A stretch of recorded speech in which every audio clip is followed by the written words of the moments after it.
Trains में या buses में जा रहे होते हैं ना, दीवार पे एड्स लगी होती हैं गुप्त रोग की समस्या के लिए आपको कंसल्ट करें।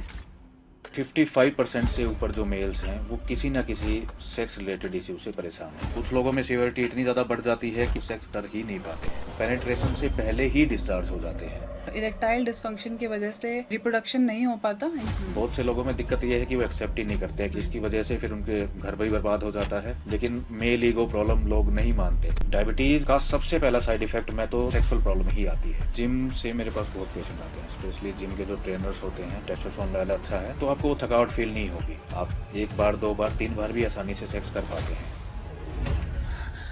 कुछ ऐसे फूड्स हैं जिससे टेस्टोस्टेरोन लेवल बढ़ता है। आयुर्वेद के हिसाब से अगर वो नॉर्मली एक या दो बार सेक्स कर पाता है तो आके 4-5 बार भी कर लेगा एक नाइट में। Is it healthy to watch porn? आप देख लीजिए अपने एंजॉय के लिए, फन के लिए, लेकिन आप खुद को पॉर्न स्टार मत समझिए। ठीक है। तो फोरप्ले करना कितना इम्पोर्टेंट है? कोई दिन का बेस्ट टाइम भी होता है कंसीव करने के लिए? कोई ऐसी पोजीशंस भी होती हैं? अगर आप कंसीव के लिए स्पेशली ट्राई कर रहे हैं तो फीमेल को कम से कम एसटीडी किस टाइप से फैल सकता है? सलाइवा से भी फैल सकता है? कुछ केसेस तो मैंने ऐसे देखे हैं जब पेशेंट बोलते हैं कि हमने तो कभी किसी और पार्टनर के साथ सेक्स भी नहीं किया। एलजीबीटी कम्युनिटी, उसमें सबसे ज़्यादा केसेस उन्हीं में देखने को मिलते हैं। मैंने सुना था कि प्रोटेक्शन यूज़ करने की वजह से उतना एन्जॉयमेंट नहीं आ पाता। ये कहीं ना कहीं वो अपनी सेक्सुअल लाइफ को स्पॉइल कर रहा है और अपने पार्टनर की भी सेक्सुअल लाइफ को स्पॉइल कर रहा है। ज़्यादा रफ सेक्स होने की वजह से अगर ज़्यादा प्रेशर पड़ जाता है पेनिस पे तो अंदर मसल्स टेयर होने के चांसेस रहते हैं। तो स्मोकिंग और ड्रिंकिंग कितना हार्म करता है आपकी सेक्सुअल लाइफ को? टाइट अंडरवियर्स की वजह से भी स्पर्म काउंट रिड्यूस हो सकता है। साइज मैटर करता है? हर रोज दिन में कोई 2-3 बार मास्टरबेट कर रहा है तो हेल्दी माना जाएगा?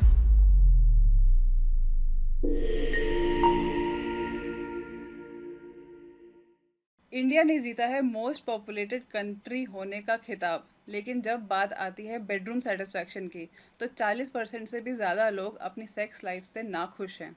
10 में से एक मेल ऐसे होते हैं जो किसी ना किसी सेक्स रिलेटेड इश्यूज से जूझ रहे होते हैं, जैसे कि pre mature ejaculation, erectile dysfunction, लेकिन वो बता नहीं पाते। तो इस पॉडकास्ट में हम इन्हीं सब प्रॉब्लम्स के बारे में डिस्कस करेंगे एक ऐसे डॉक्टर से जो 15 साल से भी ज़्यादा से आयुर्वेदिक इलाज कर रहे हैं, रीगेनिंग ट्रस्ट एंड सेटिस्फैक्शन। सो स्वागत करते हैं डॉक्टर मधुसूदन का भविष्यवाणी पे। स्वागत है सर आपका। जी, थैंक यू। तो सबसे पहले तो मैं आपसे यही पूछना चाहूँगी कि आपके पास सबसे ज़्यादा केसेस मेल्स के किससे रिलेटेड आते हैं? क्या इश्यूज़ हैं जो सबसे ज़्यादा इंडियंस फेस कर रहे हैं इस टाइम पे? जी, देखिए सबसे ज़्यादा जो प्रॉब्लम हमें देखने को मिलती है उसमें इरेक्टाइल डिसफंक्शन, प्रीमेच्योर इजैकुलेशन या फिर लो स्पर्म काउंट अच्छा। या फिर लॉस ऑफ लिबिडो। तो ये केसेस सबसे ज़्यादा देखने को मिलते हैं। ओके। और इनमें भी सबसे ज़्यादा अगर बोला जाए तो इरेक्टाइल डिसफंक्शन और प्रीमेच्योर इजैकुलेशन, ये दो सबसे मेजर जो है हमें केसेस देखने को मिलते हैं आज के टाइम पे। अच्छा, तो इरेक्टाइल डिसफंक्शन का मतलब क्या होता है? थोड़ा आप थोड़ा सा एक्सप्लेन कर सकते हो? जी, देखिए इरेक्टाइल डिसफंक्शन का मतलब है कि जब इंसान सेक्स के लिए रेडी होता है तो उसके पेनिस में इतनी अच्छी हार्डनेस ना आ पाना कि वो सेक्स अटेम्प्ट कर पाए या पेनेट्रेट कर पाए। ओके। इसमें भी कई तरह से होता है, जैसे कि कई बार होता है कि आपको इरेक्शन आता ही नहीं है बिल्कुल भी, या फिर आपको इरेक्शन आता है लेकिन जब आप पेनेट्रेशन के लिए ट्राई करते हैं तो इरेक्शन बीच में ही लूज हो जाता है। ओके। तो उसको वो भी इरेक्टाइल डिसफंक्शन है। तो ये सीवियरिटी पे डिपेंड करता है। किसी को बहुत कम प्रॉब्लम होती है जो मैनेज तो कर लेते हैं कि चलो एटलीस्ट वो सेक्स कर पाते हैं, लेकिन उतनी हार्डनेस मेंटेन नहीं कर पाते हैं ज़्यादा देर तक। कुछ लोगों में सीवियरिटी इतनी ज़्यादा बढ़ जाती है कि वो हार्डनेस उनको आ ही नहीं पाती तो वो सेक्स कर ही नहीं पाते हैं। ओके। जी, तो इरेक्टाइल डिसफंक्शन की वजह से क्या रिप्रोडक्शन नहीं हो पाता, या स्पर्म काउंट उनका सही रहता है और वो रिप्रोड्यूस कर पाते हैं? देखिए रिप्रोड्यूस करने के लिए ज़रूरी है स्पर्म सिर्फ, उसमें तो सेक्स की ज़रूरत भी नहीं है। वो तो आप अगर इंजेक्शन से भी अगर अंदर डाल देंगे तो भी कंसीव तो हो जाएगा। हाँ। लेकिन अगर आप एक नेचुरल हेल्दी कंसीविंग चाहते हैं, हेल्दी सेक्सुअल लाइफ चाहते हैं, तो उसके लिए एक अच्छा इरेक्शन होना, अच्छा पेनेट्रेशन होना, अच्छा सेक्स होना ज़रूरी है। तो कंसीव करने के लिए तो सिर्फ स्पर्म की ज़रूरत है, तो वो तो आप आईयूआई आईवीएफ से भी करवा सकते हैं। लेकिन अगर आप नेचुरल और हेल्दी प्रेगनेंसी चाहते हैं तो उसके लिए आपका अच्छा इरेक्शन होना बहुत ज़रूरी है। तो नेचुरल और हेल्दी प्रेगनेंसी हमें इंजेक्ट करके नहीं मिल सकती, वो सिर्फ सेक्स करके ही मिल सकती है? नहीं, उसमें भी वो आपको हेल्दी प्रेगनेंसी मिलेगी, लेकिन उसमें आपको मेडिसिन की बहुत हेल्प लेनी पड़ेगी, ओके। क्योंकि वो एक मेडिकल प्रोसीजर हो गया। हम्म। तो उसे फिर अंदर कंसीव करने के बाद बेबी को सस्टेन करने के लिए आपको फिर पूरे 9 महीने तक आपको दवाइयों पे रहना पड़ता है। ओके। ओके। और जब नेचुरल हेल्दी प्रेगनेंसी होती है, नेचुरल प्रेगनेंसी होती है, तो उसमें जस्ट आपको मल्टीवाइटामिन्स एंड आयरन जस्ट ये लेने की ज़रूरत होती है, और कोई हैवी मेडिसिन की आपको नीड नहीं पड़ती है। एक तो आपने बोला इरेक्टाइल डिस्फंक्शन, और दूसरा क्या था? Premature ejaculation. उसमें क्या होता है? प्रीमेच्योर इजैकुलेशन का मतलब है कि बहुत जल्दी इजैकुलेट हो जाना, सीमेन का बहुत जल्दी निकल जाना। ओके। अब इसमें जैसे कुछ लोग होते हैं जो पेशेंट्स हमारे पास आते हैं, वो बताते हैं कि उनके साथ इतनी ज़्यादा सीवियर प्रॉब्लम होती है कि वो सेक्स कर ही नहीं पाते हैं, वो पेनेट्रेशन से पहले ही डिस्चार्ज हो जाते हैं। ओके। या फिर कुछ पेशेंट्स होते हैं जो पेनेट्रेशन के बाद ज़्यादा देर तक नहीं रुक पाते हैं, विद इन सेकेंड्स जो है वो डिस्चार्ज हो जाते हैं। हम्म।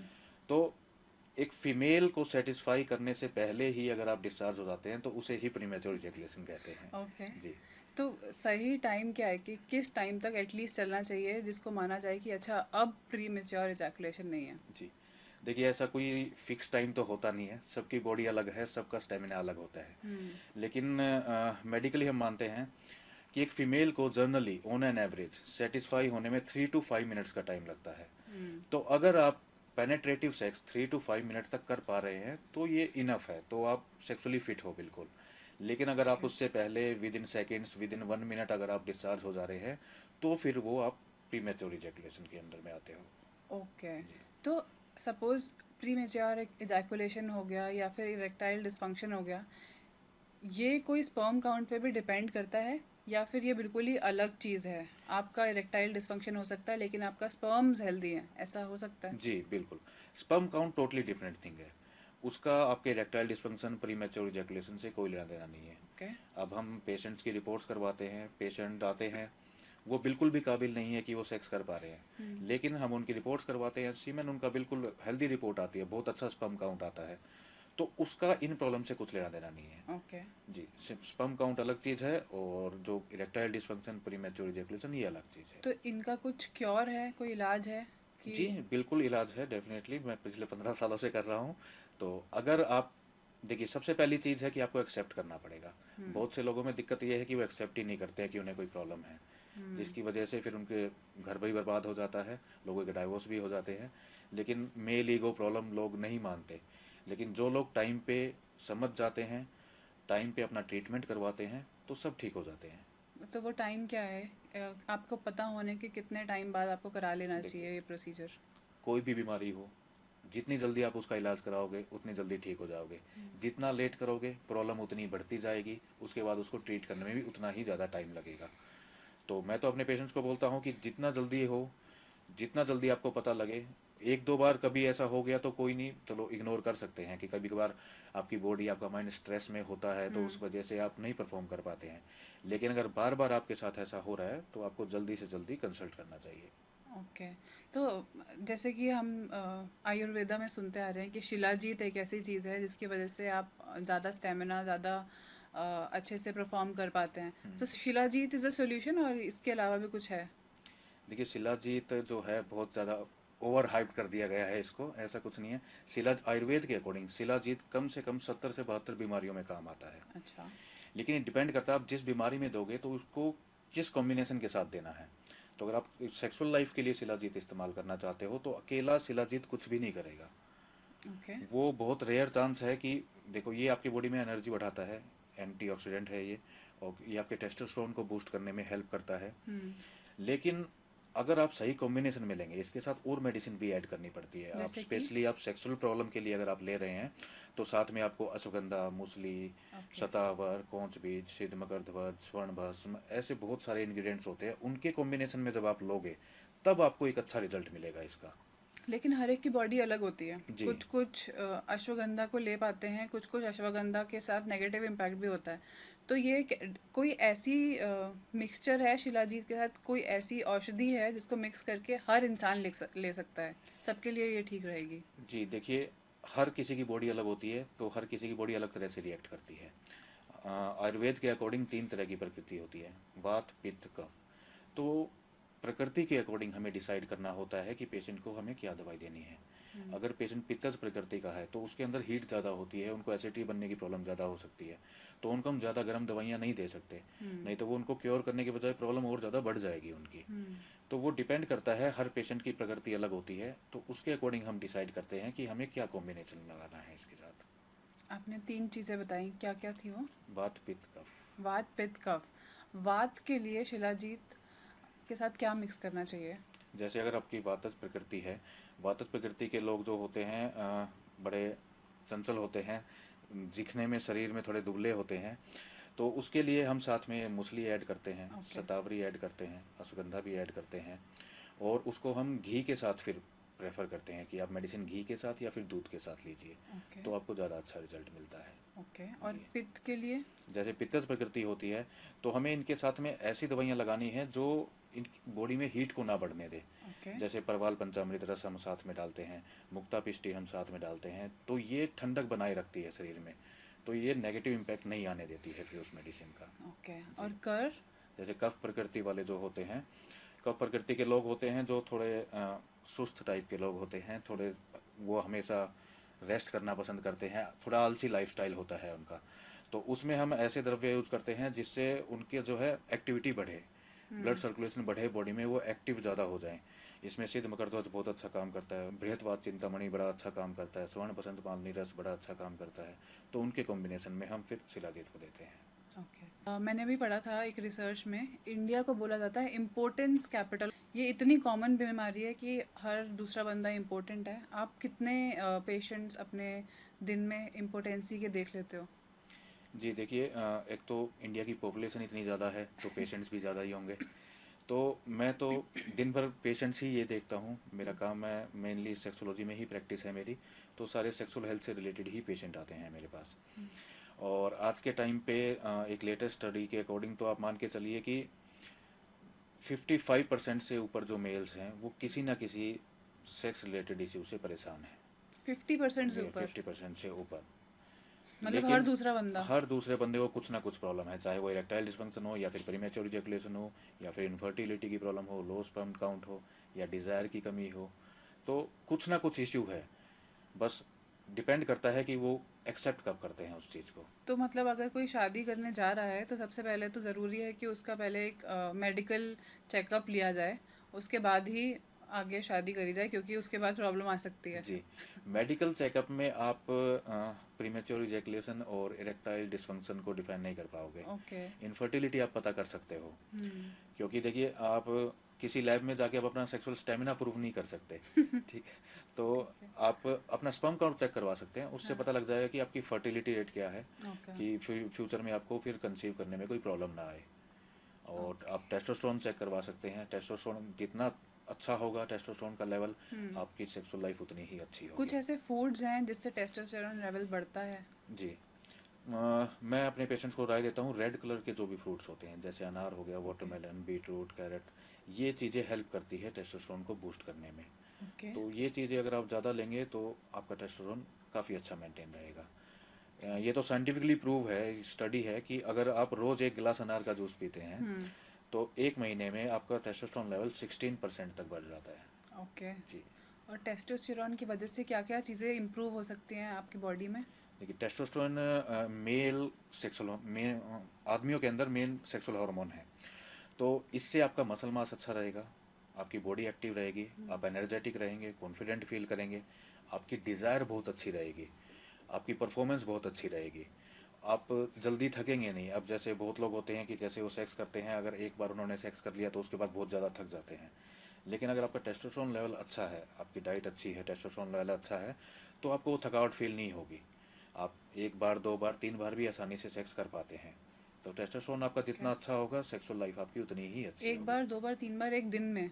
जी। वो हेल्दी माना जाता है? जी, हेल्दी माना जाता है वो। देखिए, हर किसी के बॉडी का स्टेमिना अलग होता है, तो हम तो कोई रिस्ट्रिक्शन नहीं लगाते हैं कि आपकी डिज़ायर होनी चाहिए, आपका स्टेमिना होना चाहिए, फिर चाहे आप 2 बार करो, 4 बार करो, उससे कोई फ़र्क नहीं पड़ता, उससे आपकी बॉडी को कोई नुकसान नहीं है। क्योंकि बहुत सारी केसेस में ये मैंने पढ़ा था कि इजैकुलेशन के बाद थकान होती है, उससे आपके विटामिन्स बॉडी से निकल जाते हैं, आप माल न्यूट्रिशन भी हो सकते हो, तो ये गलत है? जी, ये गलत है। देखिए, इजैकुलेशन हो गया, ठीक है, एनर्जी लगी है, आपने सेक्स किया है, इतनी देर तक आप साथ में इन्वॉल्व रहे हैं, आपकी एनर्जी तो लूज होगी ही, तो बॉडी थोड़ा तो थकेगी। लेकिन आपका न्यूट्रिशन अगर अच्छा है, आप अपनी डाइट अच्छी रखते हैं, आप रेगुलर एक्सरसाइज करते हैं, तो डेफिनेटली आपका स्टेमिना अच्छा होगा, तो आपको थकावट नहीं होगी, आप थोड़ी देर में ही बॉडी रिकवर कर जाएगी। आप साथ ओके। में हमेशा कुछ ना कुछ खाने के लिए, मैं अपने पेशेंट्स को रिकमेंड करता हूँ कि जब भी आप सेक्सुअल एक्टिविटी करते हो तो अपने पास कुछ रखिए खाने के लिए। जैसे आपने एक बार सेक्स कर लिया, चाहे आप दूध पी लीजिए या कुछ मीठी चीज़ें रखिए, तो वो ओके। तुरंत बॉडी को एनर्जी देती है, तो आपको कोई थकावट फील नहीं होगी फिर। ओके। जी। टेस्टोस्टेरॉन तो हम मेल्स की बात कर रहे हैं, लेकिन टेस्टोस्टेरॉन फीमेल्स में भी होता है, जी। तो वो भी उतना ही इम्पोर्टेंट होता है एक सेक्सुअल एक्टिविटी के लिए, या वो ज़्यादा इम्पोर्टेंट नहीं होता फीमेल्स? फीमेल्स में टेस्टोस्टेरोन बहुत कम मात्रा में होता है। अगर वो टेस्टोस्टेरोन बढ़ गया, ज़्यादा बढ़ने लग जाएगा, तो फिर उनको प्रॉब्लम क्रिएट करना शुरू कर देता है। फिर उनकी डिज़ायर कम होने लग जाएगी, उनकी ओके। सेक्सुअल लाइफ डिस्टर्ब होने लग जाएगी, उनकी बॉडी पे हेयर्स वगैरह आने लग जाएंगे, हम्म। जैसे मेल जैसे उनकी बॉडी में जो ओके। है सिम्टम्स आने लग जाएंगे। ओके। तो फीमेल्स में टेस्टोस्टेरोन जितना कम रहेगा उतना ही तो अच्छा है। मेल जैसे सिम्टम्स तो मतलब सेक्सुअल डिज़ायर और बढ़नी चाहिए पर कम होती है। नहीं, फीमेल्स का में फिर कम हो जाएगी ना, क्योंकि उनका जो सेक्सुअल हार्मोन है वो अलग है, वो फिर कम हो वो जाएगा तो कौन सा उनकी है? डिज़ायर कम हो जाएगी, तो उनका एस्ट्रोजन है। हाँ। हाँ। ओके, तो जी। फीमेल्स में एस्ट्रोजन बढ़ रहा है तो उनकी सेक्सुअल डिज़ायर सही अच्छी है। रहेगी। आप ये बता सकते हो एस्ट्रोजन बढ़ाने के कोई अच्छे फ्रूट्स या फूड जो एक फीमेल को लेने चाहिए? देखिए, ऐसा कोई स्पेसिफिक फूड तो अ, नहीं है, लेकिन मैं जनरली बोलता हूँ कि मेनली आज के टाइम पे सबसे ज़्यादा रीज़न है जंक फूड। लोग बाहर का खाना बहुत ज़्यादा खाने लग गए हैं, हम्म। ठीक है, ज़्यादा ऑयली, स्पाइसी, पिज़्ज़ा, बर्गर, जो भी चीज़ें खाते हैं, जिसकी वजह से बॉडी को अच्छा न्यूट्रिशन नहीं मिल पाता है, तो हमारी ग्लैंड्स अच्छा काम नहीं करती है, ओके। जिसकी वजह से वो अच्छे हार्मोन्स प्रोड्यूस नहीं करती है। तो आप अपना लाइफस्टाइल जितना हेल्दी रखोगे उतना ही बेटर रहेगा। तो आपके पेशेंट्स, अगर हम परसेंटेज में देखें तो कितने परसेंट मेल्स आते हैं सेक्सुअल रिलेटेड इश्यूज़ के लिए और कितने परसेंट फीमेल्स आती हैं? 95% मान के चलिए आप मेल्स आते हैं, ओके। 5% ही फीमेल्स होती हैं। तो मतलब फीमेल्स में सेक्सुअल डिज़ायर अभी या सेक्सुअल प्रॉब्लम्स कम चल रही हैं इंडिया में एज़ कम्पेयर टू मेल्स? जी। फीमेल्स में देखिए आज के टाइम में हमें दो ही प्रॉब्लम देखने को मिलती है। एक तो लॉस ऑफ लिबिडो, कि उनकी डिज़ायर नहीं होती है उनकी सेक्स करने की, या फिर एक सेकेंडरी प्रॉब्लम हमें देखने को मिल रही है कि उनको फोबिया होता है एक पेन का। उनके दिमाग में डर बैठा होता है कि वो सेक्स करेंगी तो उनको बहुत ज़्यादा पेन होगा, इसलिए वो अपने पार्टनर को जो है पेनेट्रेट करने ही नहीं देती हैं, ओके। जिसकी वजह से फिर उनकी मैरिड लाइफ बड़ी डिस्टर्ब तो चलती ये है। दोनों आपने जो प्रॉब्लम्स बताई ये मेंटल है, पेन और डिज़ायर, बट डिज़ फिजिकल कोई प्रॉब्लम नहीं है उनमें कुछ? फिजिकली प्रॉब्लम होती है अगर आपके हार्मोन्स अच्छे प्रोड्यूस नहीं हो रहे हैं, या आपको पीसीओडी वगैरह है, या आपके यूट्रस की हेल्थ अच्छी नहीं है, आपके अंदर फाइब्रॉइड वगैरह बन गए हैं, तो अगर और कोई मेडिकल इशू है तो वो डिफरेंट थिंग है। ओके। लेकिन अगर आपकी डिज़ायर कम है, तो मेनली तो पहले हम उनके हार्मोनल टेस्ट करवाते हैं। अगर हार्मोन लेवल में कुछ प्रॉब्लम आती है तो उसके अकॉर्डिंग मेडिसिन स्टार्ट करते हैं। अगर रिपोर्ट, कई बार ऐसा होता है कि रिपोर्ट्स बिल्कुल नॉर्मल आती है, रिपोर्ट्स में कुछ भी नहीं आता, हम्म। लेकिन पेशेंट बोलते हैं कि हम तो प्रॉब्लम फेस कर रहे हैं, हम्म। तो हमें सिम्टम्स के अकॉर्डिंग फिर उन्हें मेडिसिन देनी पड़ती है, थोड़ा उनकी काउंसलिंग करनी पड़ती है, क्योंकि ये साइकोलॉजिकल भी हो जाता है। और मेट्रो सिटीज़ में तो अब देखते हैं आप, कॉरपोरेट लाइफस्टाइल है, इतना ज़्यादा स्ट्रेस रहता है आपको काम का, तो उस स्ट्रेस भी एक मेन वजह है। आप जितना ज़्यादा स्ट्रेस लोगे, आपकी ग्लैंड्स उतना ही कम काम करेंगी, आपके हार्मोन्स उतने ही कम प्रोड्यूस होंगे। तो ओके। स्ट्रेस मैनेजमेंट भी बहुत ज़रूरी है। और पॉर्न कितना रोल प्ले करता है किसी की सेक्सुअल लाइफ में? हम्म। आजकल क्या होता है ना, बहुत सारे लोग अपनी सेक्सुअल लाइफ को पॉर्न से कंपेयर करते हैं। वो जैसा पॉर्न में देखते हैं कि ऐसा होना चाहिए, वही चाहते हैं कि उनकी असली ज़िंदगी में भी हो, और फिर परफॉर्मेंस प्रेशर की वजह से वो इतना अच्छा शायद परफॉर्म नहीं कर पाते। So is it healthy to watch porn? देखिए, बहुत आपने पोर्न देखना है, आप देख लीजिए अपने इंजॉय के लिए, फ़न के लिए, लेकिन आप खुद को पोर्न स्टार मत समझिए, ठीक है? वो पॉसिबल नहीं है। अब सबसे बड़ी गलती यही कर लेते हैं लोग कि वो पोर्न देखते हैं, वो देखते हैं कि वो पोर्न में आधे आधे घंटे तक सेक्स कर रहे हैं, 1 घंटे तक सेक्स कर रहे हैं, उनके पेनिस का साइज़ इतना ज़्यादा है, उनकी गर्थ इतनी ज़्यादा है पेनिस की, तो वो वहम पाल लेते हैं इस चीज़ का कि जब हम इतनी देर तक सेक्स करेंगे या हमारे पेनिस का साइज़ इतना अच्छा होगा तभी हम एक फ़ीमेल को सेटिस्फाई कर पाएंगे, बिना उसके सेटिस्फाई नहीं हो पाएंगी हमारी पार्टनर। तो ये टोटली मिथ है, ये वहम है। मैं समझाता हूँ अपने पेशेंट्स को, जो वो आप मूवीज़ में देख रहे हो, एक तो वो पूरा एडिटेड होता है, वो बहुत लंबा चलता है, ऊपर से वो मेडिसिन भी यूज़ करते हैं। हम्म। सेकेंडरी, उनका प्रोफेशन ही ये है, तो वो अपनी बॉडी को दिन भर ट्रेन ही इस काम के लिए करते हैं, उनका काम ही ये है। तो हम्म। आप खुद को पॉर्न स्टार मत समझिए, वो उनका काम है, उनको करने दीजिए। आप जैसे नेचुरल हो वैसे अपने आप को एक्सेप्ट कीजिए, तो कोई प्रॉब्लम नहीं आएगी तो आपको। वाइग्रा खाना हेल्दी होता है? देखिए, वाइग्रा हेल्दी नहीं है। एक पहली बात तो वाइग्रा खाना ही क्यों है? ठीक है, वाइग्रा है इरेक्टाइल डिस्फंक्शन के लिए, जिन लोगों को इरेक्शन की प्रॉब्लम आती है तो वाइग्रा उनके लिए बनी है। लेकिन मैं पेशेंट्स को मना इसलिए करता हूँ कि फिर पेशेंट एडिक्टेड हो जाते हैं इस चीज़ के। ओके। आप स्टार्ट करते हो इंजॉय के लिए, अब किसी इंसान ने किसी दोस्त से सुन लिया, किसी से सुन लिया और उसने टैबलेट खा ली। टैबलेट खा के वो अपने पार्टनर के साथ बहुत अच्छा परफॉर्म कर लेगा। अगर वो नॉर्मली 1 या 2 बार सेक्स कर पाता है, तो वाइग्रा खा के 4-5 बार भी कर लेगा एक नाइट में। अच्छा। ओके। तो फिर उसके दिमाग में वही बात बैठ जाती है कि यार ये गोली तो बहुत अच्छा काम कर रही है, इससे तो बहुत अच्छा एंजॉय होता है। तो वो उसे बार बार इस्तेमाल करना स्टार्ट कर देता है। जब आप बार बार इसे लेने लग जाते हो तो आपकी बॉडी को इसकी हैबिट हो जाती है। फिर बिना टैबलेट के आप परफॉर्म ही नहीं कर पाते हो। ओके। और एक टाइम आता है फिर जब आप लॉन्ग टाइम इसे यूज़ करने लग जाते हो कि वो भी फिर काम करना बंद कर देती है, बॉडी रेजिस्टेंट हो जाती है उसके, तो हम्म। असर करना बंद कर देती है। तब पेशेंट को ट्रीट करना बड़ा मुश्किल हो जाता है। तो वाइग्रा कोई ट्रीटमेंट नहीं है, कोई सोल्यूशन नहीं है, ये एक टेम्परेरी पिल है। ठीक है, आपने साल 6 महीने में 1 आध बार खा ली, कोई बात नहीं, लेकिन इसे बार बार मत खाइए, नहीं तो आप इसके एडिक्टेड हो जाएंगे और ये आपकी सेक्सुअल लाइफ को आगे जाके बर्बाद कर देगी। ओके। जी। तो वाइग्रा को कोई सब्स्टिट्यूट है आयुर्वेदा में कि वाइग्रा नहीं खानी तो आप ये खा लीजिए अगर आपको अच्छा सेक्स चाहिए तो? जी, अगर आपको वाइग्रा खाने की ज़रूरत पड़ रही है तो इसका मतलब आप कहीं ना कहीं इरेक्टाइल डिस्फंक्शन को फेस कर रहे हो। हम्म। तो अगर ऐसी प्रॉब्लम है तो आप डॉक्टर से मिलिए, कंसल्ट कीजिए, अपना प्रॉपर ट्रीटमेंट करवाइए, तो आप बिल्कुल ठीक हो जाएंगे। उसमें आपको वाइग्रा लेने की, कोई टेम्परेरी पिल लेने की आपको ज़रूरत ही नहीं पड़ेगी। तो ओके। मेन चीज़ है, आप पहले इस चीज़ को एक्सेप्ट कीजिए, ठीक है, फिर किसी अच्छे डॉक्टर से मिलिए और अपना इलाज कराइए, ट्रीटेबल है। वाइग्रा पे अगर आप डिपेंडेंट हो गए तो फिर फ्यूचर में आपकी सेक्स लाइफ बर्बाद होनी ही होनी है। जी। ओके। तो फोर प्ले करना कितना इम्पोर्टेंट है? क्या ये हम्म। इम्पोर्टेंट भी है या नहीं है? जी, फोर प्ले बहुत ज़्यादा इम्पोर्टेंट है सेक्सुअल प्लेजर ओके। के लिए क्यों? स्पेशली। एक्चुअली क्या है, देखिए, जब आप फोर प्ले करेंगे तभी आपके अंदर एक्साइटमेंट पैदा होगी। ओके। अब ये तो है नहीं कि आप जस्ट आए और बस स्टार्ट हो गए, फिनिश किया, वो फिर इंजॉयमेंट नहीं हुआ उसमें कुछ भी। ठीक है, तो एक स्टार्टिंग के लिए आपकी फीमेल पार्टनर है, उनको भी आपको अराउज करना है, ठीक है, अराउजल के लिए तो फोर प्ले बहुत ज़रूरी है। आप जितना ज़्यादा टाइम स्पेंड करेंगे फोर प्ले पे, आपकी पार्टनर उतना ही बेटर इंजॉय करेगी सेक्स को, और फिर पेनेट्रेशन के बाद आप उतनी ही जल्दी उनको सेटिस्फाई कर पाएंगे। ओके। तो फोर प्ले तो मेन है, उस पर आप बहुत ज़्यादा फोकस कीजिए। ठीक है। जी। कोई कनेक्शन है डायबिटीज़ और इरेक्टाइल डिस्फंक्शन के बीच में?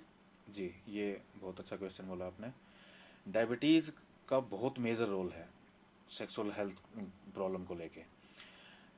ये साइंटिफिकली प्रूव है, स्टडीज़ है इसमें, कि जो भी डायबिटिक पेशेंट है, अगर वो डायबिटीज़ उनकी कंट्रोल में नहीं चल रही है, तो मोर देन 50% पीपल्स को कोई ना कोई सेक्सुअल डेबिलिटी होगी ही होगी ये उनको। दोनों मेल और फीमेल के लिए बात हो रही है हाँ जी, या सिर्फ दोनों भी। मेल्स के लिए? मेल्स में ज़्यादा प्रॉब्लम आती है, क्योंकि होता क्या है, जब आपकी डायबिटीज़ बढ़ती है, हम्म। आप डायबिटीज़ कंट्रोल में नहीं रखते हो, तो इससे जो है नर्व डैमेज की जो है चांसेस बढ़ जाते हैं। आपकी जो वेसल्स होती हैं उनमें ब्लड सर्कुलेशन कम हो जाता है, वेसल्स नैरो हो जाती हैं तो उनमें ब्लड सर्कुलेशन कम हो जाता है, और ब्लड सर्कुलेशन कम होगा तो आपको फिर अच्छा इरेक्शन नहीं आएगा, आपको इरेक्टाइल डिस्फंक्शन की प्रॉब्लम फेस करनी पड़ेगी। ओके। तो डायबिटीज़ का सबसे पहला साइड इफ़ेक्ट, मैं तो सबसे पहला साइड इफ़ेक्ट सेक्सुअल प्रॉब्लम ही आती है, ओके। अगर आप उसे कंट्रोल में नहीं रखेंगे तो। ओके। तो अगर आपको डायबिटीज़ है तो आप उसकी मेडिसिन लीजिए, उसे कंट्रोल में रखिए। एक टैबलेट की जगह चाहे 2 टैबलेट खाना पड़े, 4 टैबलेट खाना पड़े, लेकिन उसे कंट्रोल में रखिए, वो बहुत ज़रूरी है। अगर वो कंट्रोल में नहीं रहेगी तो फ्यूचर में आपको सेक्सुअल प्रॉब्लम होनी ही होनी है। ओके। जी। डायबिटीज़ के अलावा भी कोई ऐसी प्रॉब्लम है जो डायरेक्टली रिलेट करती है सेक्सुअल प्रॉब्लम से? देखिए, डायबिटीज़ तो है ही एक मेजर, साथ में जैसे जिनको हार्ट प्रॉब्लम होती है उनको भी सेक्सुअल प्रॉब्लम आने के चांसेस होते हैं, जिनका बीपी बहुत ज़्यादा हाई रहता है हमेशा उनको सेक्स प्रॉब्लम आने के, या फिर जो एंटी डिप्रेसेंट वगैरह खा रहे हैं, जो डिप्रेशन वाले पेशेंट होते हैं, उनको भी सेक्सुअल लाइफ में प्रॉब्लम आती ही तो आती मतलब है। स्ट्रेस डिप्रेशन डायरेक्टली रिलेटेड है सेक्सुअल हेल्थ से। जी बिल्कुल, स्ट्रेस तो बिल्कुल मेन रीज़न है। आप आपकी बॉडी जितना ज़्यादा स्ट्रेस में रहेगी, हम्म। आपके जो ग्लैंड्स होती हैं जो हार्मोन रिलीज करती हैं वो उतना ही कम काम करेंगी, उतने ही कम हार्मोन रिलीज करेंगी। तो आपकी ऑल ओवर हेल्थ को वो फिर वो अफेक्ट करने लग जाएगी, ना कि सिर्फ सेक्सुअल हेल्थ। ओके। जी। तो पॉन्ड में क्या होता है ना, फोर प्ले के नाम पे ओरल सेक्स करा जाता है। तो ओरल सेक्स हेल्दी है या फिर इससे कई सारी बीमारियां फैल जाती हैं? देखिए, ओरल सेक्स तब तक हेल्दी है जब तक आप हाइजीन मेंटेन रखते हैं। अगर आप हाइजीन अच्छा मेंटेन रख रहे हैं तो ओरल सेक्स करने में कोई बुराई नहीं है। अच्छा।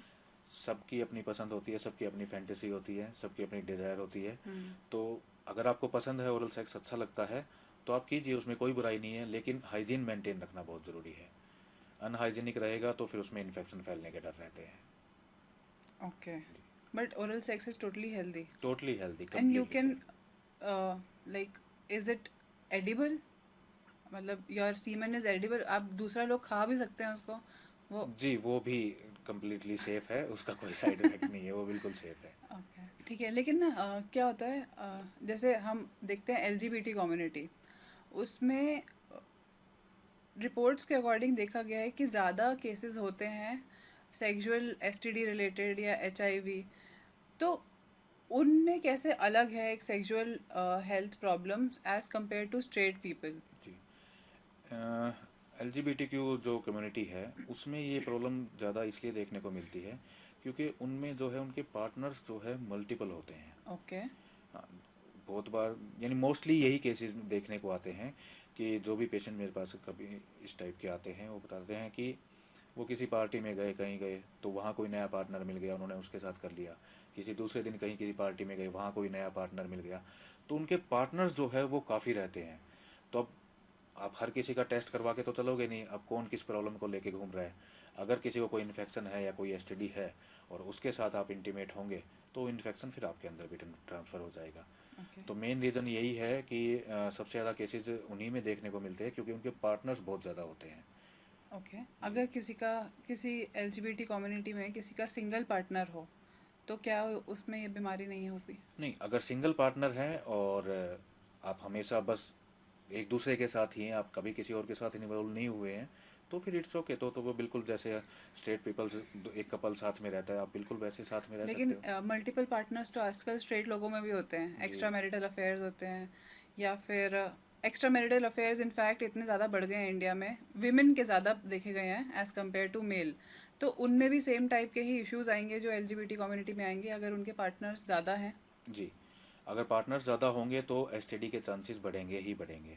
तो इस केस में सबसे ज़्यादा इम्पोर्टेंट है कि आप प्रोटेक्शन यूज़ कीजिए। विदाउट प्रोटेक्शन कभी भी आप किसी अननोन इंसान के साथ इंटीमेट ना हो, और अच्छा हाइजीन मेंटेन रखिए, हम्म। और प्रोटेक्शन सबसे ज़रूरी है। तो प्रोटेक्शन, मैंने सुना था कि प्रोटेक्शन यूज़ करने की वजह से उतना एन्जॉयमेंट नहीं आ पाता जितना एक बिना प्रोटेक्शन के आता है। Is it true? जी, ये तो है सच्चाई। देखिए, एक तो आप नेचुरल सेक्स कर रहे हैं कि बिल्कुल स्किन से स्किन का आपका जो है टच हो रहा है, तो वो आपको एक अलग फील देगा। लेकिन जब दो स्किन के बीच में फिर एक कोई लेयर आ जाएगी तो वो इन्जॉयमेंट तो थोड़ा कम होगा। तो ओके। उससे जो है वो प्लेजर, थोड़ा सेक्सुअल प्लेजर थोड़ा कम हो जाता है। लेकिन अगर बीमारी से बचना है तो यूज़ तो करना पड़ेगा। तो कौन कौन से टेस्ट ऐसे हैं जो किसी एक नॉर्मल इंसान को कराना चाहिए किसी के साथ इंटीमेट होने से पहले? इंटीमेट होने से पहले अगर आप श्योर नहीं हो हम्म। पार्टनर के लिए कि उनके पहले और पार्टनर रह चुके हैं, मल्टीपल पार्टनर रह चुके हैं, तो एक कंप्लीट एसटीडी प्रोफाइल टेस्ट होता है जिसमें सभी तरह के एसटीडी टेस्ट आ जाते हैं। हम्म। तो आप उनका एक एसटीडी प्रोफाइल टेस्ट करा लीजिए, तो उसमें सभी तरह के इन्फेक्शन आ जाते हैं। अगर किसी भी तरह का कोई भी एसटीडी होगा तो उसमें आ जाता तो है। ये एसटीडी किस टाइप से फैल सकता है? सलाइवा से भी फैल सकता है? जी, सलाइवा से भी फैल सकता है अगर सामने वाला पर्सन अफेक्टेड है। जैसे एचआईवी तो सलाइवा से नहीं फैलता है। छोटी मोटे इन्फेक्शन जैसे हर्पिस वगैरह के इन्फेक्शन है, ये सलाइवा से भी फैल सकते हैं।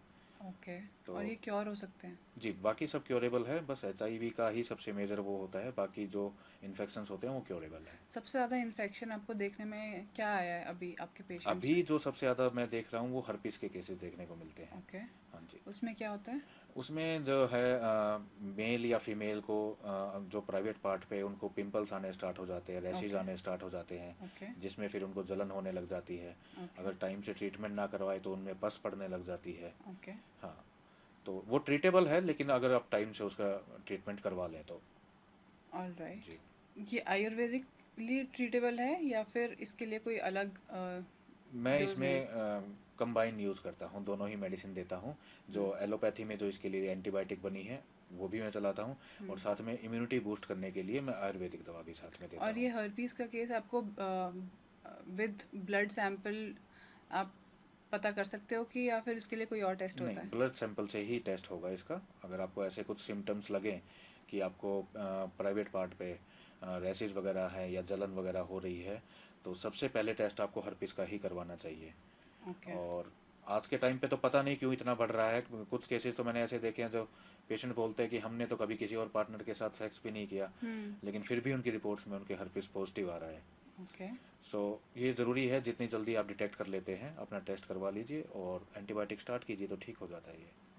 ओके। जैसे आजकल हर इंसान एक जिम जाता है या कोई ना कोई फिजिकल एक्टिविटी करता है, और जिम में बहुत कॉमन है कि लोग स्टेरॉइड्स यूज़ करते हैं या फिर वे प्रोटीन यूज़ करते हैं। इन सब की वजह से भी सेक्सुअल हेल्थ में कोई इशू आता है? जी, देखिए जिम से मेरे पास बहुत पेशेंट आते हैं, स्पेशली जिम के जो ट्रेनर्स होते हैं, हम्म। जो बॉडी बिल्डिंग वगैरह कर चुके होते हैं पहले, क्योंकि वो स्टेरॉइड्स यूज़ करते हैं। अब स्टेरॉइड्स में प्रॉब्लम क्या है, स्टेरॉइड्स में भी वो जैसे टेस्टोस्टेरोन के इंजेक्शन यूज़ करते हैं। हम्म। तो टेस्टोस्टेरोन जितना ज़्यादा बूस्ट होगा, आपकी मस्कुलर हेल्थ उतनी ही ज़्यादा अच्छी होगी। ओके। लेकिन प्रॉब्लम क्या आती है, जब आप बॉडी को बाहर से टेस्टोस्टेरोन देना स्टार्ट कर देते हैं, तो बॉडी की रिक्वायरमेंट तो उससे पूरी हो जाती है, हम्म। तो आपकी बॉडी फिर एफर्ट ही नहीं करती है बनाने के लिए। तो आपकी ग्लैंड जो है वो कम बनाना शुरू कर देती है टेस्टोस्टेरोन को। फिर जब आप अच्छा। इंजेक्शन लेना बंद करते हो, तो आपकी बॉडी को भी उस इंजेक्शन की आदत पड़ चुकी होती है, हम्म। तो आपकी बॉडी प्रोड्यूस करती नहीं है, इसलिए आपका टेस्टोस्टेरोन गिरता चला जाता है, और जिसकी वजह से आपको सेक्सुअल प्रॉब्लम आती है। अच्छा। तो स्टीरॉयड छोड़ के जैसे प्रोटीन अगर आप लेते हैं, उसका कोई साइड इफेक्ट नहीं है। ओके। अगर आप किसी अच्छी कंपनी का प्योर प्रोटीन हो, वे हम्म। प्रोटीन हो, तो वो ले सकते हैं। लेकिन उसमें भी बहुत सी कंपनियां, पीछे कुछ रिपोर्ट आई थी कि इतने सारे सैंपल्स फेल मिले थे। वो हम्म। जल्दी रिजल्ट दिखाने के चक्कर में उसमें भी स्टीरॉयड मिक्स कर देते हैं, प्रोटीन में भी। तो किसी अच्छी कंपनी का जो प्योर प्रोटीन हो, जिसमें कोई मिलावट ना हो, वो इस्तेमाल कर सकते हैं, उससे कोई साइड इफेक्ट नहीं है। और स्टीरॉयड से बच के रहें उतना ही बेहतर है। कोई जी। दिन का बेस्ट टाइम भी होता है कि इस टाइम आपको ज़रूर सेक्स करना चाहिए अगर आपको कंसीव करना है तो? कंसीव करने के लिए कोई टाइम फिक्स नहीं होता, उसके लिए तो आप कभी भी सेक्स कर सकते हैं, लेकिन मॉर्निंग सेक्स ज़्यादा बेटर बोला जाता है। एक्चुअली होता क्या है, मॉर्निंग में आपका माइंड, आपकी बॉडी, सब कुछ रिलैक्स होता है बिल्कुल। हम्म। आपके सेक्सुअल हार्मोन बिल्कुल पीक लेवल पे होते हैं, तो उस टाइम पे जब आप सेक्स करते हैं तो आप और ज़्यादा अच्छा इंजॉय कर पाते हैं। बाकी सिर्फ कंसीव करने के लिए अगर आप सेक्स करते हैं, वो तो आप किसी भी टाइम कर सकते हैं, उसका टाइम से कोई लेना देना नहीं है। बहुत सारे केसेस होते हैं कि लोग कंसीव कर नहीं पा रहे हैं। देखा जाता है कि मेल स्पर्म काउंट सही है, female is also fit to have a baby, but फिर भी उनको कंसीव नहीं कर पाते हैं। ये किस वजह से होता है?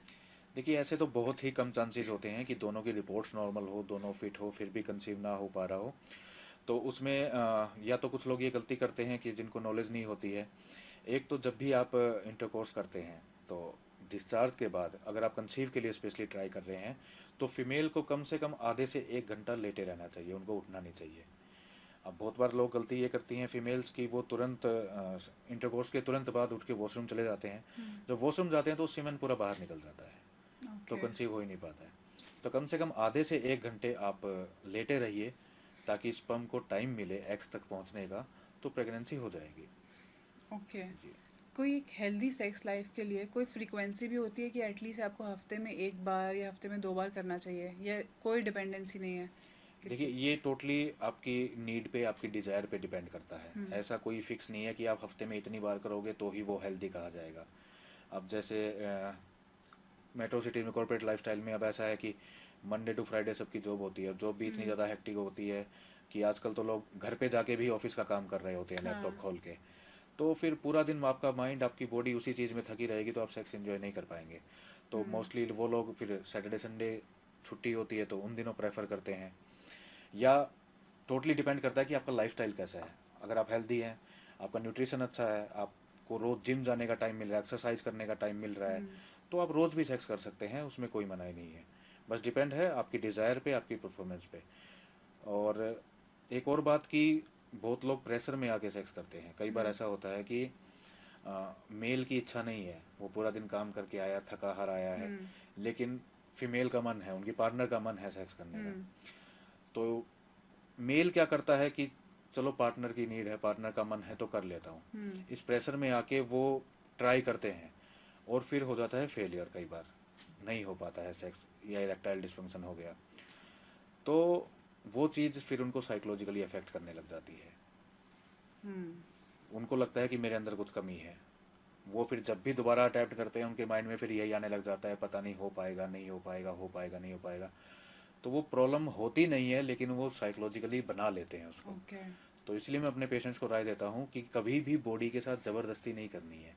जब अंदर से मन हो, आपका खुद का डिज़ायर हो, जब अंदर से फील आए आपको, तभी सेक्स कीजिए। ज़बरदस्ती मत कीजिए अपनी बॉडी के साथ।